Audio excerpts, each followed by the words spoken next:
কিন্তু একটু উলটপালট হয়ে গেলেই পরের অঙ্ক কিন্তু আর মিলবে না। সো আমাদের এই ফ্যাক্টর যেটাকে গুণনীয়ক আর মাল্টিপল হচ্ছে গুণিতক, এটা আমরা একটা উদাহরণে সাজিয়ে দেখি তাহলেই সুবিধা হবে। ধরেন একটা 12 সংখ্যা, 2 বার 12 লিখলাম। 12 সংখ্যাটা হয় কি, 12কে যে সংখ্যা দ্বারা ভাগ করা যায়, কি দ্বারা ভাগ করা যেতে পারে? 1 দ্বারা ভাগ করা যায়, তারপর আমরা 2 দ্বারা ভাগ করতে পারবো, 3 দ্বারা ভাগ করতে পারবো, আবার 4 দ্বারা, 6 দ্বারা, আর হচ্ছে 12 দ্বারা। কারণ এই সংখ্যাগুলো দ্বারা আমরা 12কে ভাগ করতে পারবো। আর 12 কোন সংখ্যাগুলোর গুণিতক? তাহলে 12, 24, 36, 48 ডট ডট ডট। এখন খেয়াল করেন, দুটো অংশ দুইটা জিনিস কিন্তু ভিন্ন। কারণ কেউ যদি গুণিতককে গুণনীয়ক বানায় বা গুণনীয়ককে গুণিতক বানায়, তাহলে কিন্তু সেটের উপাদান সংখ্যাগুলো কিন্তু ভিন্ন হয়ে যাবে। সো এই জায়গায় আরেকটা কনফিউশন তৈরি হয় যে গুণিতক এবং গুণনীয়ক নির্ণয়ের ক্ষেত্রে। তাহলে আমরা মনে রাখবো যে গুণনীয়ক বা উৎপাদক হচ্ছে ওই সংখ্যাকে যে সংখ্যা দ্বারা ভাগ করা যায় সেগুলোই হবে গুণনীয়ক বা উৎপাদক।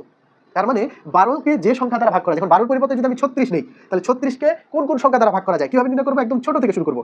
1, তারপরে আমরা 2 দ্বারা ভাগ করতে পারবো, 3 দ্বারা ভাগ করতে পারবো, 4 দ্বারা ভাগ করতে পারবো, 6 দ্বারা ভাগ করতে পারবো, চলতে যত পর্যন্ত 36 পর্যন্ত যতগুলো সংখ্যা দ্বারা ভাগ করা যায় এগুলোকে বলা হয় গুণনীয়ক বা উৎপাদক। 36 এর গুণনীয়ক বা উৎপাদক এইগুলো।